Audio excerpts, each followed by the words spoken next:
Quiet in the studio. We're rolling. Rolling? Yeah. Okay, yeah, we're rolling. Rolling. Well, hello there. This is Ab Fab, your delightful, delicious, delovely, always digital pub landlord of this wonderful digital pub called Cheshire Matters. And we have the wonderful but extremely irritable Statsman with us tonight. Say hello, Mark. Hello. We all right? I think so. Good. So. That was short and sweet. Well, I was just going to say a big hello to our lovely listeners as well. So. There you go. There was the prompt. And Take notice, listeners, a bit of an afterthought. You were all there. oh yeah, No, right. you Okay. just interrupted. Yeah. Okay. Now, we also have that very nimble man who seems to be getting about a bit. His name is Trevor Nicholls, a.k.a. the Gazelle. Say hello, Trevor. Yeah, right.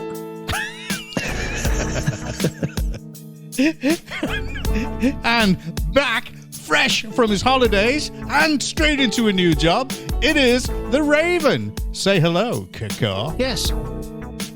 Good evening, gentlemen. Good evening, listeners. Hope you're all having a great summer so far. Bit of a problem with the weather so far. Major issue on hairspray supply down in Ellesmere Port due to the landlord having his hair done yet again. But hope supplies resume to normal as soon as possible. Well, there you go. Right. Well, I've got something to tell everybody right now. We Here have. go. How long is this going to take? No, it's not going to take long at all. We knew you'd come out the closet already. We have a traitor in our midst. A traitor. You're not going to believe this, guys, but what he did, this was disgusting. Who's this? Who's this? It is the Statsman. That will be me. Hang on, what's he done? What's he done? Oh, We this need is to know this disgusting. straight away. Right, now, you Been know working for some... the BBC and not told us. No, listen to this. You know that there's always a problem sometimes if my wife and I put on AirPods at the same time. The phone call bounces between AirPods. And I was on the drive, just come in, and I looked and I saw my wife coming to back the car into the drive, and I went, all right, here she is, the female version of Reginald Molehusband trying to park the car. Okay.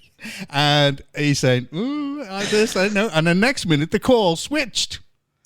And I heard Jeanette as she was walking down the path saying, Mark, hold on a second.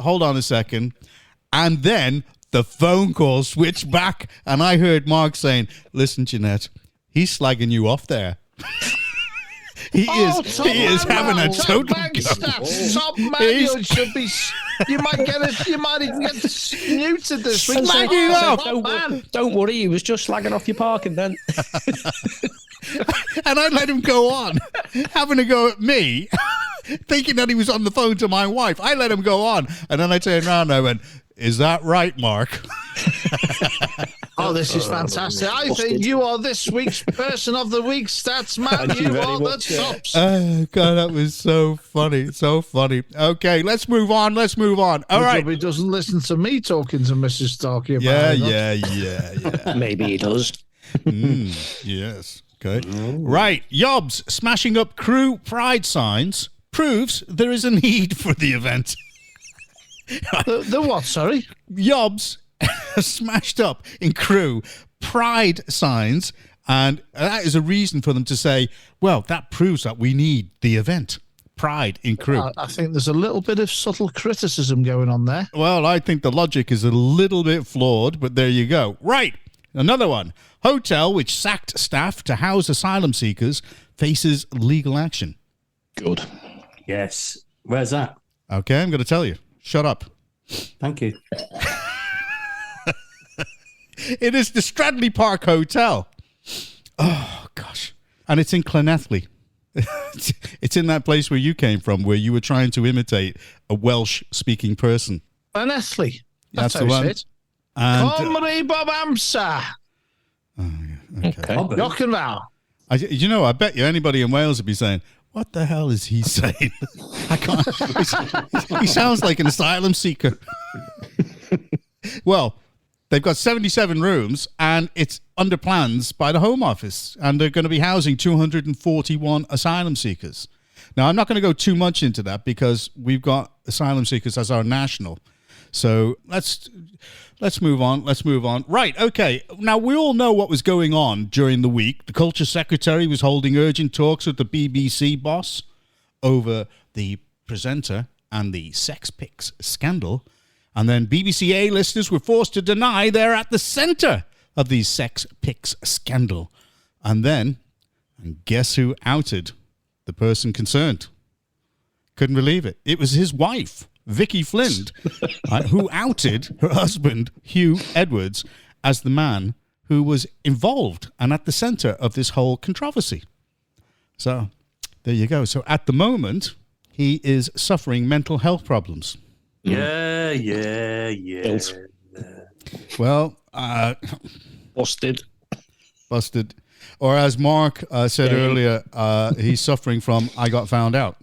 If that is the Well, it case. seems to be the norm and a rather routine sort of position to take on being found out now in this country over serious matters such as this, doesn't it? Let's face it. I'm just waiting for it to come out that he's got PTSD. Oh, that'll be the other thing. It'll be anything and everything that, that's coming on. The police aren't going to investigate. Go ahead, Stats. This hasn't finished, has it? It's escalating, isn't it? There's other people coming forward, and then God knows what we're going to find here. Well, it's Are they going to find worse things? Yeah. Go ahead, Steve. I want to ask you a quick question here. Did Mark just say then, I've heard it right, the police or yourself, are the police not They're going not going to to investigate? Why is this? Don't know. We haven't got a really, really clear reasoning for that, but I think maybe they might revise their decision at a later date. Well, I'm getting sick and tired of the police not investigating anything, let alone serious matters, to be quite honest. Indeed. Well, let's move on because we don't want to spend too much time on that dross. We now know that there is trouble afoot for the BBC. How many people really do trust the BBC?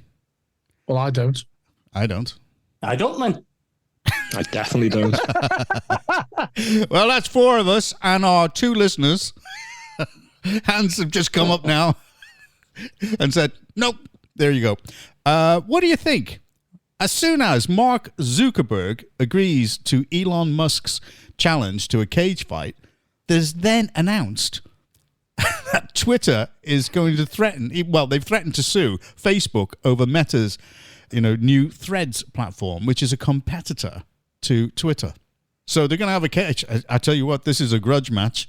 Yeah. Elon is going for it. He wants to beat them in the cage, and he wants to beat them in the courts. I think they should make it bare knuckle. You just want to see blood and gore. Yeah, definitely. Just have weapons, fight to the death. Yeah, I'll do that. Yeah, indeed. All right, and there's one other thing that I've seen, and it's interesting. It's about the New Statesman. And it's run by a chap called Fraser Nelson, who's actually turned it around. And because it wasn't making money before, the Barclay brothers took out a massive loan with Lloyd's, and Lloyd's have actually taken control, I think, if I've got it right, taken control of the paper. And it's a right-wing newspaper, news publication. And it looks like Murdoch is looking to take it over. So that's something, that's quite interesting to come forward with. So there you go. That's our roundup for this week. And anybody else got any more comments? Come on, Traitor. You got any comments? On what? My wife's car parking. No? Oh, he's gone silent. He's frozen. He's frozen out. He's gone. Oh, Steve, yeah, she got put up with John. How she does that, I don't know. Yeah. Okay, well, all right. We're going to move on to the national. Now, this is quite contentious. Rishi, our man, Dishy Rishi Sunak, he says that his bloat. his bloat. Sorry, Trevor, I was looking at you. It's not going well for you tonight, landlord. He doesn't know what he's doing. He claims that his boat plan is working through record numbers. Although that the record numbers, they've arrived over the weekend. Do you know how many arrived over the weekend? A lot. 1,677, which cancels out the 2,000 Albanians returned in just 4 days. So it's like, one in, one out. I mean, there you go. We've got this barge coming over that's going to accommodate 500. It's not even going to tickle its fancy, is it? No. Let me just give a quick brief, okay? Prime Minister Rishi Sunak claims that his plan to prevent small boat crossings in the English Channel is working, despite a record number of over 1,000 people making the journey over the weekend. The Prime Minister acknowledges that crossings typically increase during the summer. Oh, really? Really? Wow. Would anybody guess that one? But some amazing logic going on tell there. you. Deep thinking by the Prime Minister. But believes that his overall strategy is the right approach. Home Office figures show that 686 migrants crossed the channel on 13 boats on Friday, the highest number in a single day this year. So can anybody tell me that they didn't see that coming? 13 boats. 13, that's unlucky. There you go. So I'm going to go over to Stats, man. Go on, Stats. Thanks. Yeah. After he said this, it was the 4 days previous to his claim. It was nearly 1,700. So as you say, that totally wipes out whatever Albanians he sent back, 2,000. Yeah. So we've had 12,000 so far this year. Now this is from the Home Office. So I really think the government need to, all be singing from the same hymn sheet, because they're not. The Home Office is expecting that crossings could reach 85,000, which is the equivalent of the last 4 years all put together. So his plan's working fandabby-dozy. This is just the crossings on the channel. The net migration figures as a whole are in the hundreds of thousands. This is a complete nonsense that's being played out. It is, Steve. It's a bit of a distraction as well. I mean, you take that 85,000 off 1 million people who entered the country, we've still got a massive problem, haven't we? Yeah. It's huge. But another problem we've got is this migration bill is just getting watered down by the lefty lords, isn't it? And we're actually set to send France another 500 million to let them carry on sending them. So that's good. It drives me absolutely ballistic. So anyone know I had an email. Sorry, chaps. I had an email from an organisation called Liberty who are running a campaign to have the migration bill watered down, as has just been described. And I got an email to sign their petition. It's probably best I don't say on air what my email response was. Moving on. Yeah. Well, I don't believe that this guy is telling the truth. I do not believe for one instant that he's doing enough to actually stop everything. And on those barges that Trevor mentioned before, those barges are costing approximately 1.2 million each. They house 500 people and they cost £140,000 a month. And that is excluding any additional costs, which are to have a GP and a GP surgery on board. I don't know how many doctors are available, dentist, and any other form of services that are available. I mean, they could say transport, taxis, things like that. Yeah, they could have everything. And the biggest thing that I found out is that the migrants get access to interest-free loans. Oh, yes. Integration loans, they're called. Yeah. Unbelievable. I'm going to give way to Stats. Go on, Stats, the honourable gentleman. We'll play the guessing game. Does anyone want to have a guess at the total annual cost of all the accommodation, the allowances, the healthcare, and the school places? By the way, go ahead. I think he's got the answer in front of him there. Go on. Go on. No. Go on. Anyone want to have a guess? Annually, is this for all the illegal immigrants? Yeah. Right, okay, I'll take a guess, Mark. I'm going to run out around 90 to 95 million.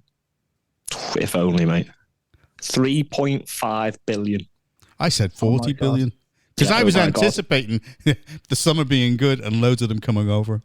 Listen to this one. So the estimate of hotel costs alone, 2.2 billion a year. And that exceeds the government's Levelling Up budget and 3 times the government's investment in tackling homelessness.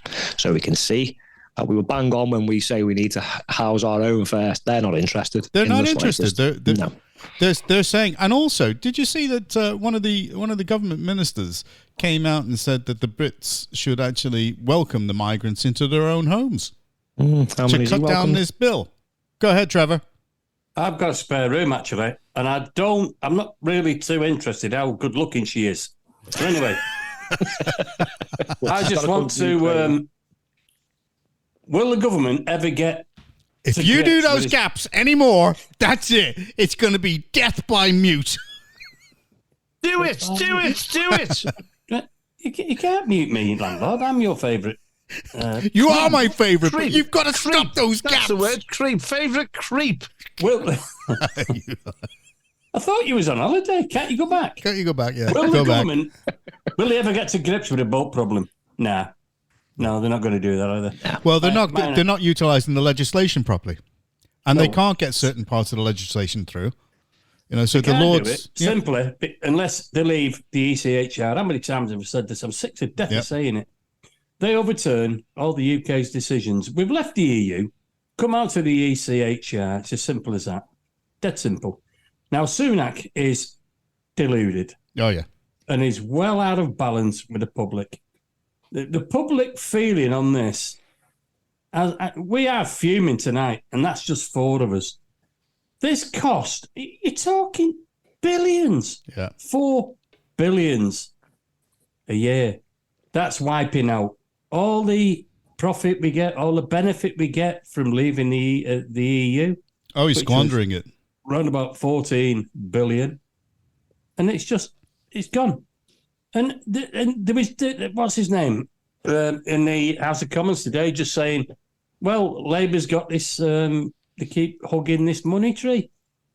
Nobody's spending more money than the Conservative Party. Oh, God. Really, really, really, really. It used to be millions when it was Labour. Now it's billions. Okay, Stats, go ahead. You know, forget all this legislation and the European Court of Human Rights. Turn the boats back. Yeah, send them back to France. Stop sending money to France. Instead of that, send them the bill. Make them pay and return the boats back. They're shipping them over. And it's illegal. Navy are doing it. Why are they letting them in? It's against our laws. Navy? We used to have the best Navy. Now they can't even stop French ships from sending migrants over. Pathetic and weak. We're aiding and abetting them. Yeah, we are, yeah. Aiding and abetting them. Well, he's saying, just one second. He's saying, okay, that when they go to put their bills through, the migrant bills, they're getting thrown back by the Lords because they wanted to be able to go retrospectively to throw these people out. And the Lords threw that out. Now, I don't know what the Lords are playing at because they've got to be so out of touch with people. They want to go to those people who have been complaining in Llanelli. They want to go see those people and speak to them. So the bans on re-entry, settlement and citizenship will still apply retrospectively to those who arrive illegally on or after the bill's introduction. So all the people that have arrived, safe. And when this bill is introduced, everybody that arrives afterwards, not safe. So that's what he's saying. And he describes this bill, I'm talking about Sunak, as the toughest legislation proposed by any government to tackle the migration issue and expressed confidence in its progress through Parliament.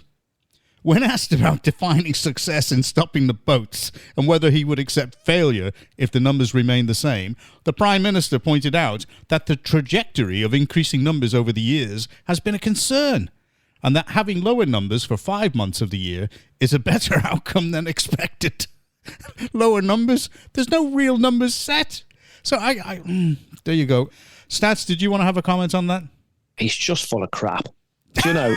I'll tell you what, let's build some high-rise flats all around Westminster and they can all go there and then see how long it takes them to go, I'll tell you what, let's send the boats back. Yeah. Let's get rid of them. John, this is clearly unsustainable. And the idea that we've got anybody in government or any other party who are prepared to do anything about this is a complete nonsense. I actually think you were talking there about people in Llanelli protesting about this. This is now happening in towns and cities all over the UK. Yep. To the point where people, the undercurrents will be bubbling away all over the country, to the point people will eventually say, we've had enough. And I think, like we've all expressed recently, that we will be heading towards people uprising on the streets of this country for the sake of this country's future, for our children and grandchildren. And I think we may be looking at civil disobedience. Totally agree, Steve. If you look in Tunisia, it's already started. Yeah. A local was attacked by migrants, and the locals took revenge in a massive gang with weapons, and it got real messy. Yeah. And the police didn't stop them. I'm not condoning it, but these are the consequences, I'm afraid, of letting people into your country. Will it happen here? I can't see it.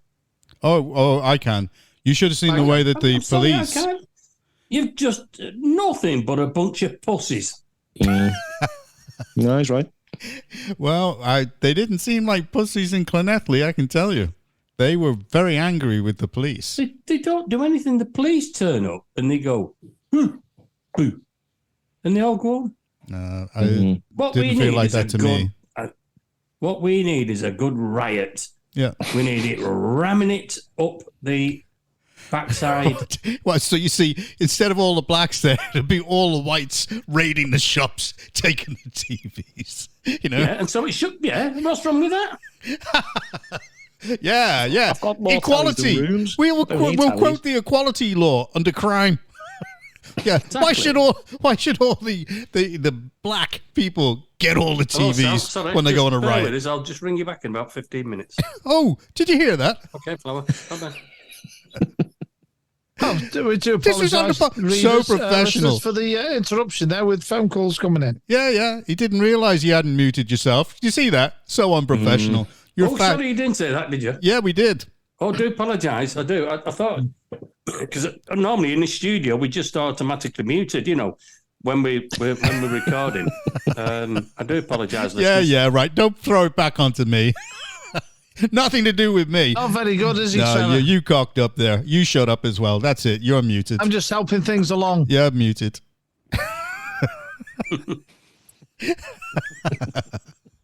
Okay, well, that just about wraps everything up there. So, when are we rioting? Because I need 3 new TVs. Yes, totally agree with you, because my iron has just broke again. So I need another iron and a new duvet. No. Anybody got their Christmas lists already sorted out? Oh, yes, mine is ready. Yeah. So riot in Chester, because that's one of the biggest shopping areas. We'll go there. We'll have a riot down here. I'm going to hit Am Summers. Yeah, forget the Nike shop. I'm going the Armani shop. Armani. Not really thought this through, have they? Yeah. Nike. Okay. Yeah. Going to go and get a jabby swimsuit. Yeah. Whatever. Yeah. A man's jabby swimsuit. The ones that are going to be competing with Trevor's range. No competition. Yeah, no chance. Okay. Right, let's move on. We're going to go on to the local, and the local is... Now, I don't know who's going to be, leading on this, but there's an Ellesmere-based finance company called SAF Solutions. They have experienced a successful couple of years, providing 86 million in funding for modular construction projects. In the public and private sectors. They specialize in offering bespoke finance and commercial agreements to companies, enabling them to invest in new facilities. Now, who wants to go with that? Is it going to be Steve? Apparently, they've helped fund over 500 million worth of projects. And, do you want to tell us what modular construction is, Steve? Or do you want me to say it? Well, I understand it to be sort of semi-prefabricated buildings, which are, the built-in sections. That's right, and then they bring them in. They bring them in and assemble them. It's like prefabricated houses, but on a bigger scale, basically. Or they can also have, like cruise ships, they're built in sort of sections where you put rooms and they're all interconnected, they bolt together, etc., things like that. My issue with this, really, to be quite honest with it, is... What, did they turn you down for a loan?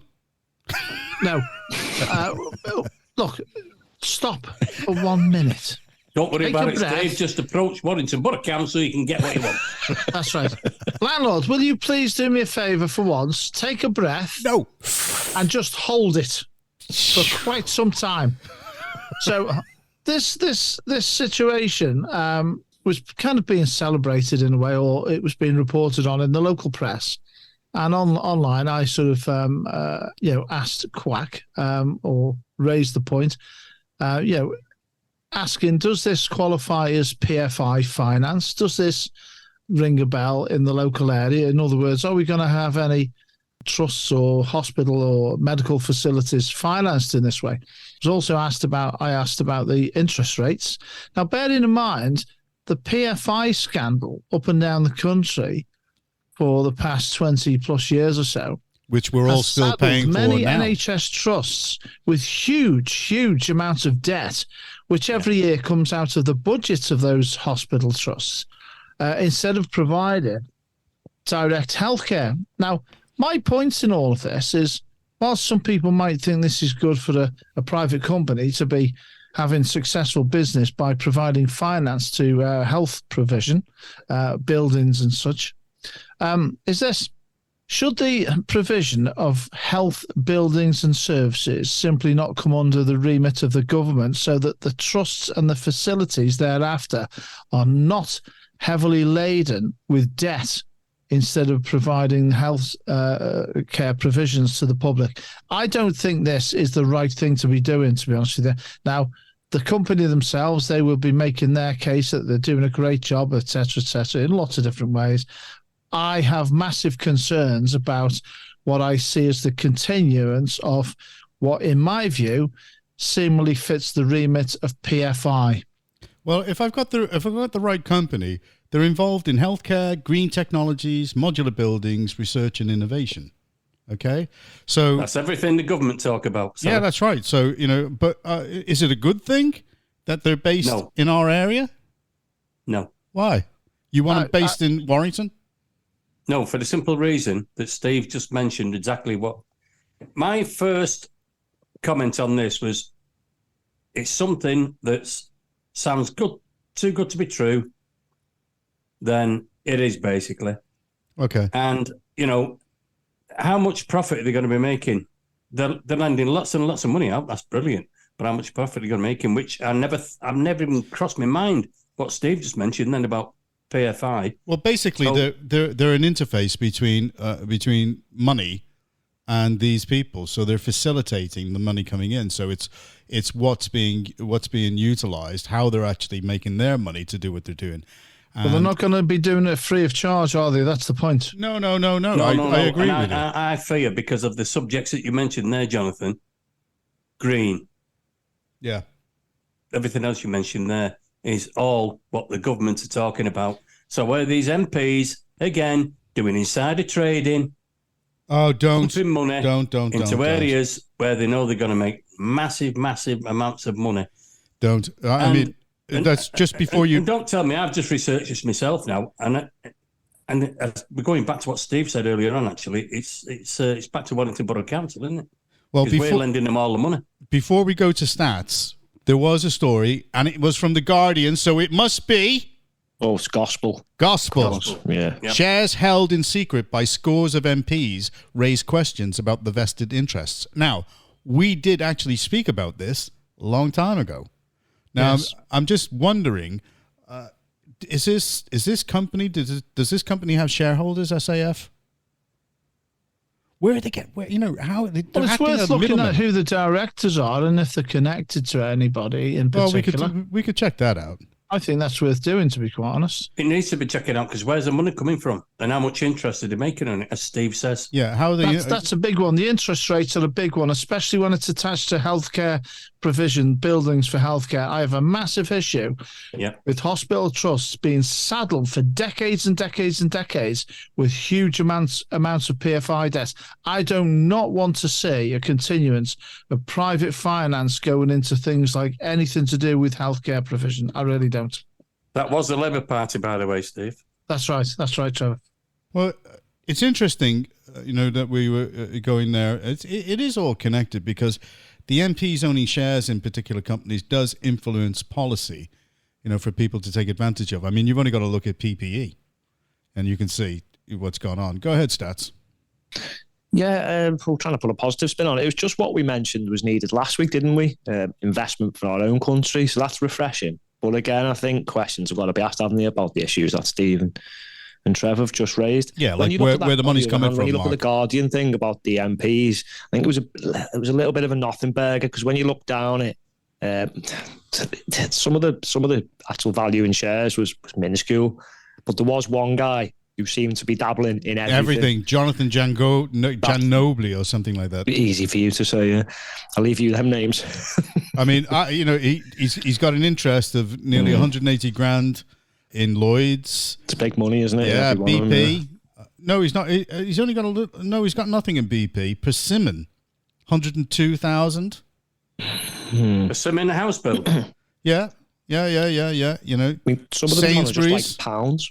Yeah, Sainsbury's. So I mean, I wouldn't read too much into that, but it's the ones who've got the bigger amounts in all these companies. Well, why? Why? Who's telling them to invest? You know. But he said the money is in some form of a blind trust. Well, that's what they all do, don't they? Because then there's no comeback. Oh, some of my family have got it. Because they know, don't they? They have to declare all this.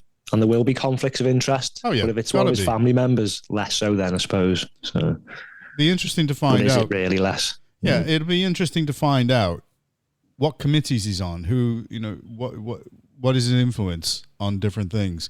Because if MPs have got shares in it, I don't believe that MPs should have shares in anything.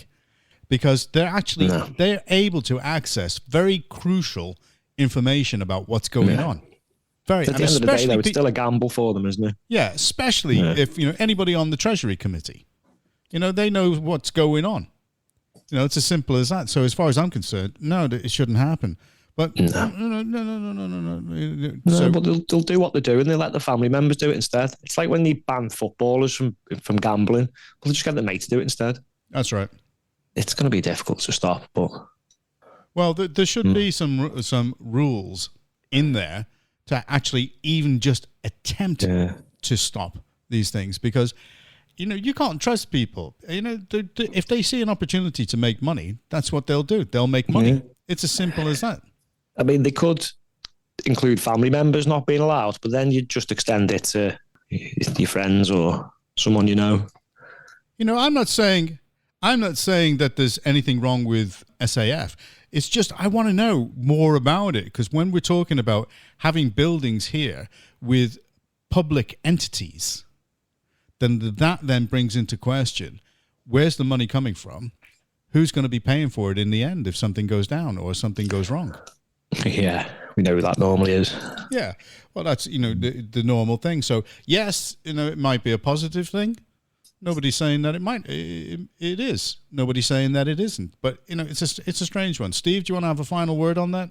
I'm not convinced when it comes to the healthcare aspect of private finance. I do not think healthcare provisions should be subjected to private finance initiatives where health trusts are saddled with huge interest payments, detrimental to healthcare provision.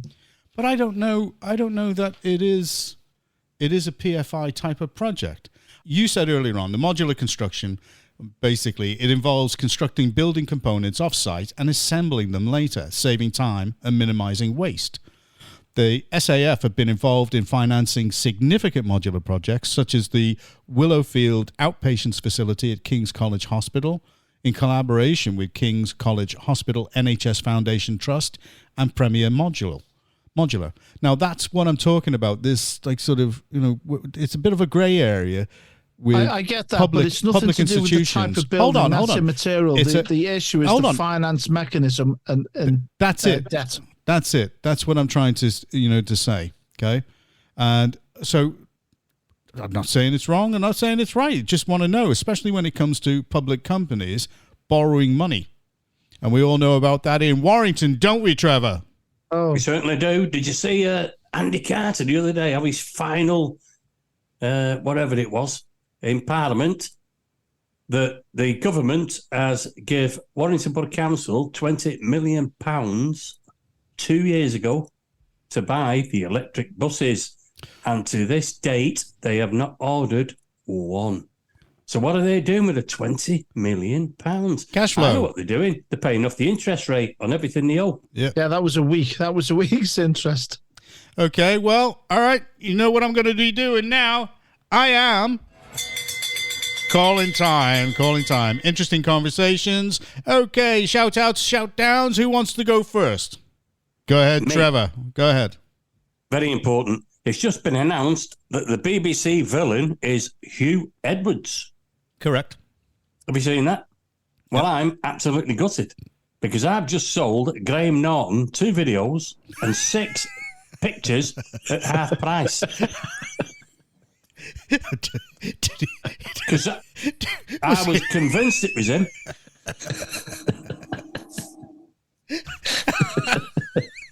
I'm gutted. I could have got, about 47 quid for them, but I sold them for 25. I'm going to wear myself. It's Okay. not half. Anybody else? Anybody else? Go on, I'll do a shout Go out. Compose myself.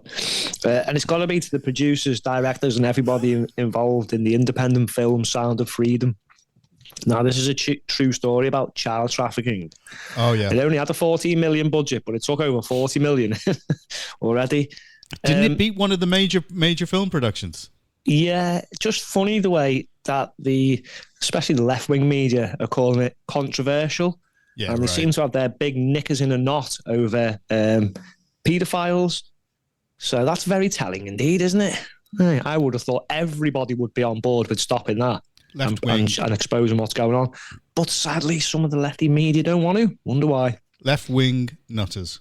We refer to them as that, left-wing nutters.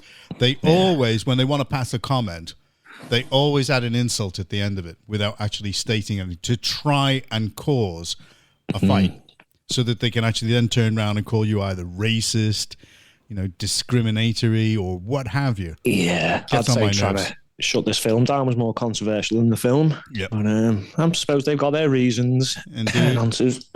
Okay, Steve, go ahead. You got your shout down or shout up or shout sideways, whatever you do.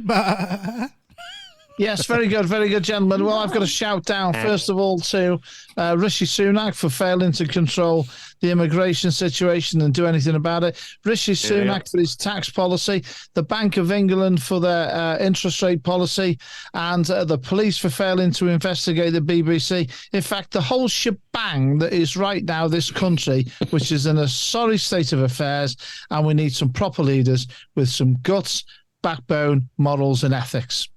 Well, Totally agree with Steve. I don't know why you keep mentioning Essex, but yes, I agree that you should vote reform. especially in And my Warrington. shout down this week is to you, Edwards, because it's cost me a lot of money. All right. Well, my shout down is to Cheshire Western Jester because guess what, guys? They don't respond. Yeah, well, I made a complaint about a failure of one of the councillors to respond. And that complaint was a very, very honest one. And they responded by wanting to go into basically secure communications, meaning you have to go onto an online secure environment so that you communicate because they said it was sensitive information. So I've written back asking for an explanation. I didn't get one. And I wrote back and I said, right, forward this to the chief executive and ask him to respond directly because I don't want our complaint to be anything else other than public because there is nothing wrong with complaining about a councillor that doesn't respond.